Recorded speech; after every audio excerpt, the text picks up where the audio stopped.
தம்பி தமிழரசன் அவர்களே,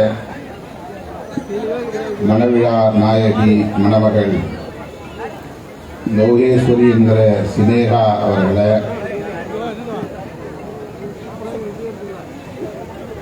மணமகனின் தந்தை அகிலன் அவர்களே, தாயார் கண்ணகி அவர்களே, மணமகளின் தந்தை சங்கர் அவர்களே, தாயார் கச்சையம்மாள் என்கிற தனலட்சுமி அவர்களே, இந்த மணவிழாவை முன்னிலை வகித்து சிறப்பித்துக் கொண்டிருக்கிற மாவட்ட செயலாளர் காஞ்சி மு தமிழினி அவர்களே, நம் அனைவரையும் வரவேற்று உரையாற்றி சிறப்பித்திருக்கிற மேனாள் மாவட்ட செயலாளர் மணமகனின் சித்தப்பா தம்பி சூகா ஆதவன் அவர்களே, மணவிழா நிகழ்வில் பங்கேற்று மணமக்களை வாழ்த்தி உரையாற்றி அமர்ந்திருக்கிற கட்சியின் பொதுச் செயலாளர் விழுப்புரம் தொகுதி நாடாளுமன்ற உறுப்பினர் தோழர் துரை ரவிக்குமார் அவர்களே, இந்த மணமக்களை வாழ்த்தி மிக சிறப்பானதொரு உரையை வழங்கி அமர்ந்திருக்கிற ஆதிபராசக்தி ஆன்மீக மக்கள் தொண்டு இயக்கத்தின் தலைவர் பெருமதிப்பிற்குரிய அண்ணன் கோபா அன்பழகன் அவர்களே, நமது கட்சியின் சட்டமன்ற உறுப்பினர் பனையூர் பாபு அவர்களே, துணை பொதுச் செயலாளர் வழக்குரைஞர் எழில் கரோடின் அவர்களே, மேனாள் துணை பொதுச் செயலாளர் சூகா விடுதலை செழியன் அவர்களே, மற்றும் இந்த நிகழ்வில் பங்கேற்று மணமக்களை வாழ்த்தி சிறப்பித்திருக்கிற சூனாம்பேடு தலைமை ஆசிரியர் தென்னவன் அவர்களே, பெப்சி ராஜா அவர்களே, தொழிலதிபர் க பாஸ்கரன் அவர்களே, மு பாலசுப்ரமணியன் அவர்களே, மற்றும் இந்த நிகழ்வில் பங்கேற்று மணமக்களை வாழ்த்திக் கொண்டிருக்கிற ஆனந்தராஜ், சிபி சுதர்சன், தம்பி சாரங்கன், தம்பி இளஞ்செழியன், தம்பி தூக்கா பகலவன் ஆகிய தோழர்களே, மற்றும் இந்த நிகழ்வில் பங்கேற்று மணமக்களை வாழ்த்தி சிறப்பித்திருக்கிற திராவிட முன்னேற்ற கழகத்தை சார்ந்த முன்னணி தோழர்கள் வி ஏழுமலை, பாயே சிற்றரசு, சிபி ரவிக்குமார் மற்றும் ரவிக்குமார் சாந்தி, இனியரசு, ரவீந்திரநாத், KS ராமச்சந்திரன், MS பாபு உள்ளிட்ட திராவிட முன்னேற்ற கழகத்தை சார்ந்த தோழர்களே, தம்பி விகோ ஆதவன் உள்ளிட்ட கட்சியின் முன்னோடிகளே, புதுச்சேரியிலிருந்து வருகை தந்திருக்கிற நமது இயக்கத்தின் முன்னணி தோழர்கள் தேவ பொழிலன் அவர்களே, பாத தமிழ்மாறன் அவர்களே, செல்வநந்தன் அவர்களே, அரிமா தமிழன் அவர்களே, தோழர் அமுதவன் அவர்களே, மற்றும் இயக்கத்தின் முன்னோடிகளே, திரளாக கூடியிருக்கிற மணமக்களின் உற்றார் உறவினர்களே, என் உயிரின் உயிரான விடுதலை சிறுத்தைகளே, உங்கள் அனைவருக்கும் என்னுடைய பணிவார்ந்த வணக்கத்தை தெரிவித்துக் கொள்கிறேன். தம்பி ஆதவன் அவர்களின் உடன்பிறப்பு தம்பி அகிலன் அவர்களின் குடும்ப திருமணம் இந்த இல்ல திருமணத்திலே பங்கேற்று மணமக்களை வாழ்த்துவதில் நான் மகிழ்ச்சி அடைகிறேன். நம்மோடு ஆதிபராசக்தி ஆன்மீக மக்கள் தொண்டு இயக்கத்தின் தலைவர் அண்ணன் அன்பழகன் அவர்களும் பங்கேற்று திருமணத்தை நடத்தி வைத்து மணமக்களை வாழ்த்தியிருப்பது கூடுதல் மகிழ்ச்சி அளிக்கிறது. அவருக்கு என்னுடைய மனமார்ந்த நன்றியையும் இந்த நேரத்தில் உரித்தாக்குகிறேன். சூனாம்பேடு கிராமத்தில் நடந்த கும்பாபிஷேகம் பற்றி, குடமுழுக்கு பற்றி சொன்னார். அந்த மாரியம்மன் திருக்கோவிலை கட்டித்தந்ததே அவர்தான். அதை அவர் சொல்லவில்லை. அப்போதே 12 லட்சம் ரூபாய்க்கு மேல் செலவானது. சூனாம்பேடு கிராமத்தில் மக்களிடையே ஒரு நல்லிணக்கத்தை ஏற்படுத்த வேண்டும் என்பதற்காக விடுதலை செழியன் அவர்களோடு இணைந்து 10க்கும் மேற்பட்ட கூட்டங்களை நடத்தி இருக்கிறோம். 10க்கும் மேற்பட்ட கூட்டங்கள். அதற்கான மினிட்ஸ் புக் இன்னும் அவர் கையிலே இருக்கிறது. ஊரிலே நடந்த விரும்பத்தகாத நிகழ்வுகளால் மக்கள் சிதறி கிடந்தார்கள். அந்த ஊரில் ஒன்று சேர்ந்து அனைவரும் ஒற்றுமையோடு வாழ வேண்டும் என்ற ஒரு வேட்கை நமக்குள்ளே இருந்ததால் நான் பெரும் முயற்சி எடுத்துக்கொண்டேன். அப்போது எனக்கு தோன்றிய ஒரு எண்ணம், ஒரு கோயிலை எழுப்பி அந்த கோயிலுக்கு குடமுழுக்கு நடத்தி அதன் மூலம் அந்த மக்களை எல்லாம் ஒரு இடத்திலே ஒருங்கிணைக்க முயற்சிக்கலாம் என்கிற அந்த எண்ணம். அண்ணன் அவர்கள் சொன்னதைப் போல கடவுள் நம்பிக்கை எனக்கு இல்லை என்றாலும் கூட கடவுளை நம்புகிற மக்களுக்கு உரிய மதிப்பை அளிக்க வேண்டும், அவர்களின் உணர்வுகளை மதிக்க வேண்டும். அதற்கு கடவுள் நம்பிக்கை, அந்த ஒற்றுமைக்கு நல்லிணக்கத்திற்கு கடவுள் நம்பிக்கை பயன்படுமேயானால் அதை நாம் பயன்படுத்திக் கொள்ள வேண்டும் என்று நான் கருதினேன். அப்போது எனக்கு தோன்றியது, அண்ணன் அவர்களை தொடர்பு கொண்டு ஒரு கோயிலை கட்டித்தருமாறு நாம் ஏன் கேட்கக்கூடாது? அவர் ஊருக்கு தமிழ்நாடு முழுவதும் கோயில்களை கட்டித்தருகிறார் என்ற தகவல் அறிந்து என் விருப்பத்தை வெளிப்படுத்தினேன். அப்போது ஆதவனிடத்திலே சொன்னேன், நீங்கள் சொன்னால் அண்ணன் கேட்பார் என்று என்னிடத்திலே சொன்னார். அந்த அடிப்படையிலே அண்ணன் அன்பழகன் அவர்களை நாம் அணுகினோம். எந்த மறுப்பும் சொல்லவில்லை, முகம் சுளிக்கவில்லை. மிகுந்த மகிழ்ச்சியோடு அதை ஏற்றுக்கொண்டார். உடனே அந்த வேலையை தொடங்கினார், கட்டி முடித்தார், குடமுழுக்கு நடத்தினார். மறவாமல் என்னையும் அழைத்தார். நானும் அந்த நிகழ்விலே பங்கேற்று குடமுழுக்கிலே கோவிலின் கலசத்தில் நின்று அவரோடு சேர்ந்து தண்ணீரை ஊற்றி அபிஷேகம் செய்தார். இது மேம்போக்காக பார்த்தால் ஒரு முரண்பாடான செயலாக தெரியும். ஆனால் மக்களிடையே ஒரு நல்லிணக்கத்தை ஏற்படுத்துவதற்கு இதுவும் பயன்படும் என்கிற போது அதை முரண்பாடாக பார்க்க தேவையில்லை, உடன்பாடாக பார்க்கலாம் என்கிற ஒரு அணுகுமுறை தான் எனக்குள் இருந்தது. அந்த மக்கள் மகிழ்ச்சியோடு இருக்க வேண்டும், நல்லிணக்கத்தோடு வாழ வேண்டும் என்று அண்ணன் அன்பழகன் அவர்களுக்கும் ஒரு வேட்கை இருந்தது, எதிர்பார்ப்பு இருந்தது என்பதுதான் உடனடியாக அவர் ஒப்புக்கொண்டதற்கான ஒரு அடையாளம். தோழர்களே, அதன் பிறகு அந்த அம்மனின் அருளோ என்னவோ நமக்கு தெரியாது.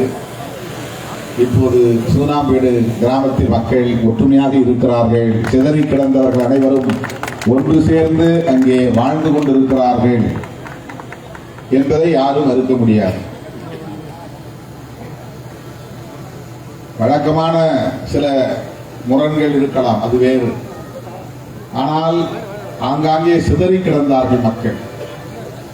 ஒருவரை ஒருவர் நம்ப முடியாத அளவுக்கு, ஒருவர் மீது ஒருவர் வெறுப்பு கொள்ளுகிற அளவுக்கு விரும்பத்தகாத சம்பவங்கள் நடந்தேறியது உண்மை. அதனால் அவர்கள் ஒன்று சேர முடியாமல் சிதறி கிடந்தார்கள் என்பது கசப்பான உண்மை. இன்றைக்கு அந்த மாரியம்மன் திருக்கோயில் கட்டி முடித்த பிறகு, குடமுழுக்கு நடத்திய பிறகு, சாதாரண உழைக்கிற மக்கள் அங்கே நம்பிக்கையோடு வந்து குடியிருக்கிறார்கள், வாழ்கிறார்கள். அவர்களுக்கு அரசியல் தெரியாது, சூது தெரியாது, சூழ்ச்சி தெரியாது. என் ஊர் என் சொந்தம் என்கிற உணர்வுகளை கொண்ட மக்கள் அங்கே ஒற்றுமையாக வாழ்கிறார்கள். அவர்களுக்கு விடுதலை சிறுத்தைகள் கட்சி, திருமாவளவன் என்றெல்லாம் பெரிதாக தெரியாது. நம்முடைய ஊர், நம்முடைய சொந்த பந்தம் என்கிற அந்த உணர்வுகளை மட்டுமே கொண்ட மக்கள் அங்கே ஒற்றுமையாக வாழ்கிறார்கள் என்பதை எண்ணி நான் பெருமைப்படுகிறேன். அப்படி நான் மேற்கொண்ட முயற்சிக்கு அன்றைக்கு உற்ற துணையாக இருந்தவர் பெருமதிப்புக்குரிய அண்ணன் கோப்பா அன்பழகன் அவர்கள் என்பதை நன்றி பெருக்கோடு இந்த இடத்தில் பதிவு செய்வது என்னுடைய கடமை.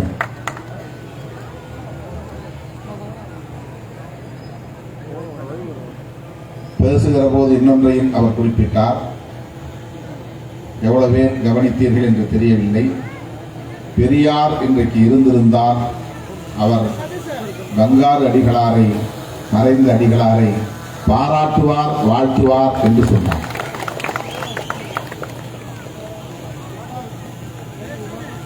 பெரியாருக்கு எதிரான விமர்சனங்களை வைப்பவர்களுக்கு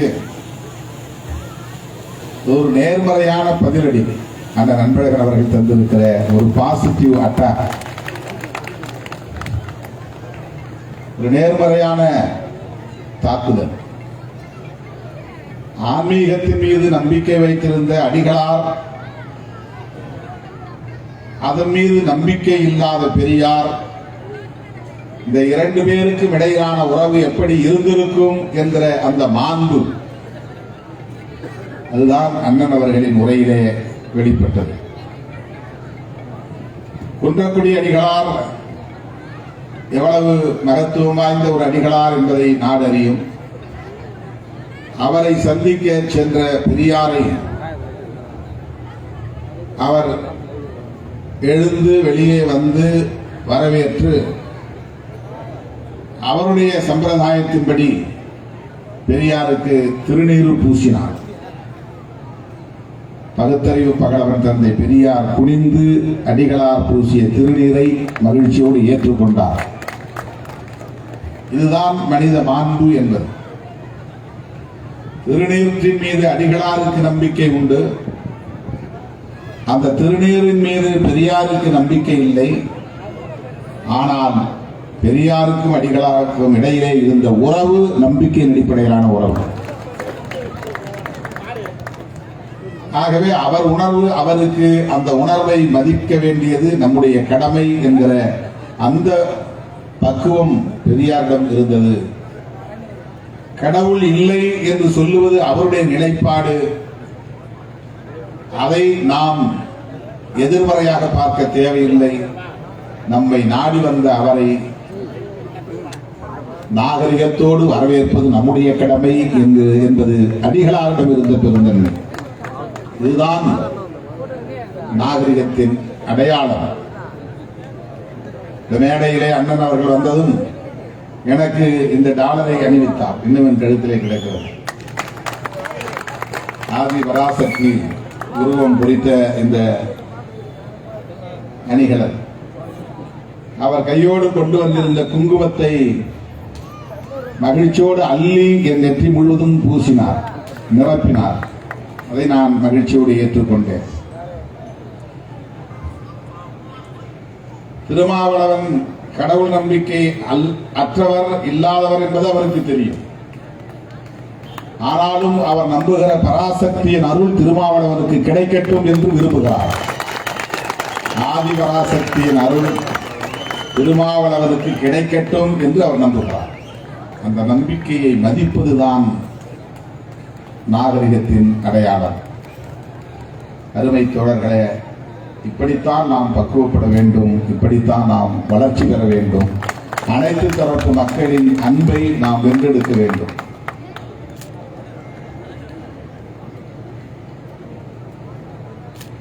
ஒருவருக்கொருவர் வெறுப்பை உமிழ்வதோ, வெறுப்பின் அடிப்படையில் வன்முறைகளை ஊக்கப்படுத்துவதோ தீர்வாகாது என்பதை சொல்லுவதற்காக தோன்றிய மாமனிதர்கள் தான் கௌதம புத்தர், இயேசு பெருமான், நபிகள் நாயகம் போன்றவர்கள்.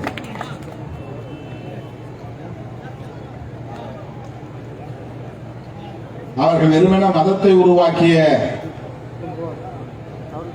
மகான்கள் இல்லை, மனித உறவுகளை மேம்படுத்துவதற்காக தோன்றிய மகான்கள். மனித உறவுகள், மனிதர்களுக்கு இடையிலான இந்த நட்புறவு எவ்வாறு பெருக வேண்டும் என்பதுதான் அவர்களின் அடிப்படை நோக்கமாக இருந்தது. ஆனால் மதங்கள் வளர்ச்சியின் போக்கில், காலத்தின் போக்கில் நிறைய வரையறைகளை கொண்டு வந்து சிலரை அனுமதித்தது, சிலரை வெளியேற்றியது. சிலரை உள்ளுக்குள்ளே வரவேற்றது, பலரை வெளியேயே நிறுத்தியது. அப்படிப்பட்ட அந்த நடைமுறைகளை எதிர்க்கிற ஒரு அரசியல் தான் புரட்சியாளர் அம்பேத்கரின் அரசியலாகவும் தந்தை பெரியாரின் அரசியலாகவும் இருந்தது என்பதை நாம் மறந்துவிட முடியாது, மறுத்துவிட முடியாது. அந்த வரிசையில் ஆன்மீகத்திலும் அதுபோன்ற புரட்சியை செய்ய முடியும் என்பதை காஞ்சிபுரத்துக்கு பக்கத்திலே உட்கார்ந்து செய்து காட்டியவர் அடிகளார் அவர்கள். அதை நாம் நினைவிலே கொள்ள வேண்டும். அவர் மேடையிலே இருக்கிறார் என்பதற்காக சொல்லவில்லை, அவர் இல்லாத மேடைகளிலும் நான் சொல்லி இருக்கிறேன். காஞ்சிபுரம் சங்கர மடம் இருக்கிற ஒரு பகுதி என்பதை நாம் அறிவோம். ஒரு காலத்தில் பௌத்தத்தின் தலைமை பீடமாக இருந்த பகுதி அது. இன்றைக்கு ஜெகத்குருவின் பீடம் அங்கே இருக்கிறது. உலகம் முழுவதும் இருக்கிற இந்துக்களின் ஜெகத்குரு, உலக குரு, உலக மகா குரு, விஸ்வகுரு இருக்கிற இடம். அதற்கு பக்கத்திலே அமர்ந்து மேல்மருவத்தூரிலே அமர்ந்து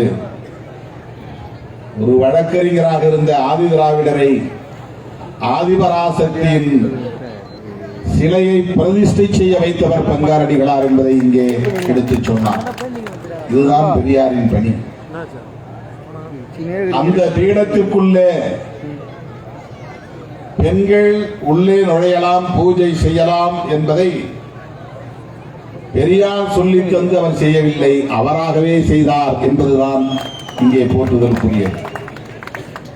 புரட்சியாளர் அம்பேத்கரின் அரசியலை படித்துவிட்டு அவர் செய்யவில்லை, அவராகவே செய்தார் என்பதுதான் இங்கே போற்றுதலுக்குரியது.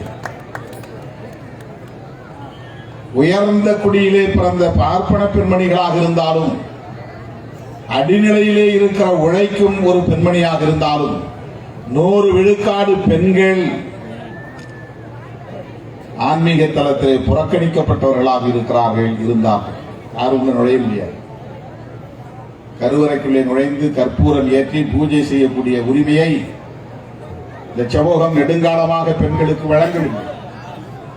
ஆனால் அடிகளார் அதை செய்திருக்கிறார் என்றால் அது எவ்வளவு பெரிய ஒரு புரட்சி என்பதை நாம் எண்ணி பார்க்க வேண்டும். இந்த இடத்திலே இதை மட்டும்தான் நீங்கள் கவனத்திலே கொள்ள வேண்டும். பெண்களை கருவறைக்குள் அனுமதிப்பது என்பது காஞ்சிபுரத்தால் ஏற்றுக்கொள்ள முடியாது, சங்கர மடத்தால் ஏற்றுக்கொள்ள முடியாது. அந்த சங்கர மடத்திற்கு பக்கத்திலே பராசக்தி பீடம் அதை செய்து முடிக்கிறது. ஏன் அவரை நாம் போற்றுகிறோம், அவரோடு நட்புறவை பாராட்டுகிறோம் என்றால் வேறு எந்த நோக்கமும் இல்லை. வாக்கு வங்கி கணக்கு போட்டு நாம் எந்த உறவையும் தீர்மானிப்பதில்லை. அவரோடு நட்புறவு பாராட்டினால் அவர் மூலம் நமக்கு வாக்குகள் வந்து சேரும் என்று கணக்கு போட்டு நாம் இதை செய்யவில்லை. நாம் ஏற்றுக்கொண்டிருக்கிற அரசியலோடு அல்லது நாம் முன்வைக்கக்கூடிய கருத்தியலோடு நாம் களமாடிக்கொண்டிருக்கிற இந்த களத்தில் அவர்களின் பங்களிப்பு எவ்வளவு பொருத்தப்பாடுடையதாக இருக்கிறது என்பதுதான் இந்த இடத்திலே நான் சுட்டிக்காட்ட விரும்புகிறேன். அவர் பேசுகிற போது நீங்கள் ஆளாளுக்கு பேசிக் கொண்டிருந்தீர்கள், சிலர் தான் கவனித்துக் கொண்டிருந்தீர்கள். ஆகவே அதை விவரித்து சொல்ல வேண்டியது என்னுடைய கடமை என்பதால் தான் இதை பதிவு செய்கிறேன். பகுத்தறிவு பகலவன் தந்தை பெரியார் ஒரு காலத்தில் விடுதலை சிறுத்தைகள் வருவதற்கு முன்பு வரையில் அவர் பிசி சமூகத்தினருக்கான தலைவராக மட்டுமே அடையாளப்படுத்தப்பட்டுக் கொண்டிருந்தார். இதை யாரும் மறுக்க முடியாது. அதை சேரி குடிசைகளுக்கும் கொண்டு போய் சேர்த்தது விடுதலை சிறுத்தைகள் கட்சி என்பதை நான் பெருமையோடு சொல்ல கடமைப்பட்டிருக்கிறேன்.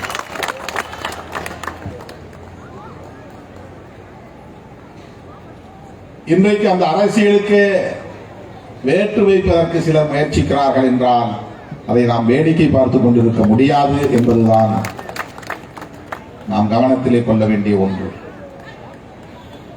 நம்முடைய அடையாளங்களை சிதைக்க பார்க்கிறார்கள். பெரியாரையே சிதைக்க முயற்சிக்கிறவர்கள் அம்பேத்கரை சிதைக்க எவ்வளவு நேரமாகும் என்பதை எண்ணி பார்க்க வேண்டும். அவர்களால் அதை சாதிக்க முடியாது என்பது ஒன்று, அதற்கு வாய்ப்பில்லை என்பதுதான் உண்மை. அவர்கள் தோற்று போவார்கள் என்பதுதான் வரலாறாக பதிவாக போகிறது. ஆனாலும் இதை நாம் இந்த மண்ணில் அனுமதிக்க முடியாது. சில நேரங்களில் நான் திராவிடத்தை பற்றி வரவேற்று பேசுகிற போது நம்முடைய தோழர்களுக்கு குழப்பம் கூட ஏற்படலாம். அது திமுகவுக்காக பேசுகிறோம் என்று சிலர் எண்ணலாம். இல்லை,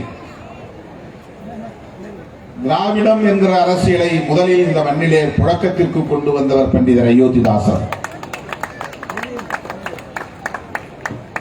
ரெட்டமலை சீனிவாசன் போன்ற தலைவர்கள். ரெவரண்ட் ஜான் ரத்தினம் திராவிடர் கழகம் என்கிற பெயரிலேயே இயக்கம் கண்டவர். இது 1944 வந்த இயக்கம், பெரியார் தலைமையிலான திராவிடர் கழகம். அது 1880களில் உருவான இயக்கம். ஏறத்தாழ 50-60 ஆண்டுகளுக்கு முன்பே திராவிடர் கழகம் என்கிற பெயரிலேயே ஒரு இயக்கத்தை உருவாக்கியவர் ஆதி திராவிடர் சமூகத்தை சார்ந்த ரெவரண்ட் ஜான் ரத்தினம். ரெவரண்ட்னா இந்த கிறிஸ்தவ பாதிரியார்களுக்கு தரக்கூடிய ஒரு மரியாதைக்குரிய பட்டம், மரியாதைக்குரிய சொல்லாடல். அவர் உருவாக்கிய இயக்கத்தின் பெயரே திராவிடர் கழகம். அவர்கள் என்ன தமிழ் தேசியம் வரக்கூடாது என்பதற்காக அதை பயன்படுத்தினார். தமிழை அழிக்க வேண்டும் என்பதற்காகவா பண்டிதர் அதை பயன்படுத்தினார். ஒரு பைசா தமிழன் என்று இயக்கம் கண்டவர், அவர் இதழ் கண்டவர். சாதியற்ற தமிழர்கள் என்று மக்கள் தொகை கணக்கெடுப்பின் போது உங்கள் பெயர்களை பதிவு செய்யுங்கள் என்று சொன்னவர். தமிழ் உணர்வாளர். ஆரியத்திற்கு எதிரான அறப்போரை தொடங்கி நடத்தியவர் பண்டிதர் அயோத்திதாசர். ஆன்மீக தளத்தில் அடிகளார் செய்ததும் ஆரியத்திற்கு எதிரானதுதான். பெண்ணை கொண்டு போய் கருவறையிலே நிறுத்தியது, இன்றைக்கும் நிறுத்துகிற அந்த நடவடிக்கை ஒன்றே போதுமானது. வேறு எதையும் நாம் சொல்ல வேண்டியதில்லை. அருமை தோழர்களே, விடுதலை சிறுத்தைகள் கட்சி இன்றைக்கு தமிழக அரசியல் களத்தில் தவிர்க்க முடியாத ஒரு சக்தி. நாளொரு மேனியும் பொழுதொரு வண்ணமும் புதிய புதிய கட்சிகள் தோன்றலாம். ஆனால் எவரும் விளையாட முடியாத களம் நம்முடைய களம்.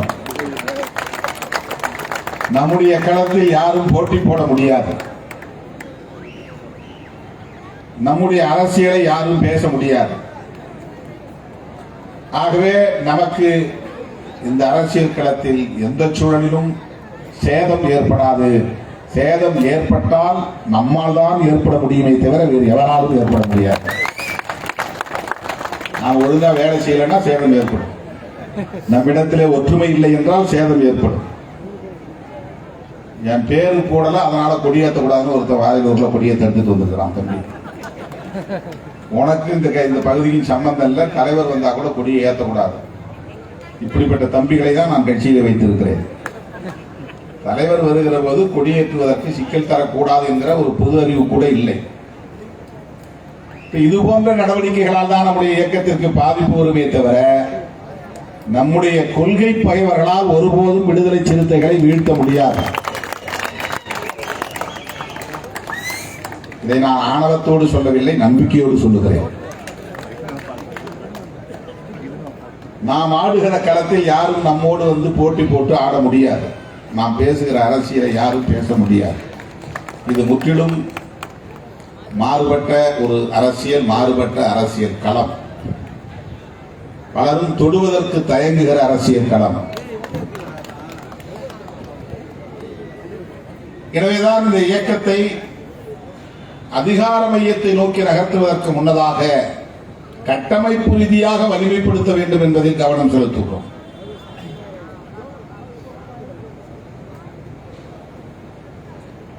மறுசீரமைப்பு நடவடிக்கைகள் என்பது தொடர்ந்து 2008 இருந்து அவ்வப்போது நடைபெற்றுக் கொண்டே இருக்கிறது.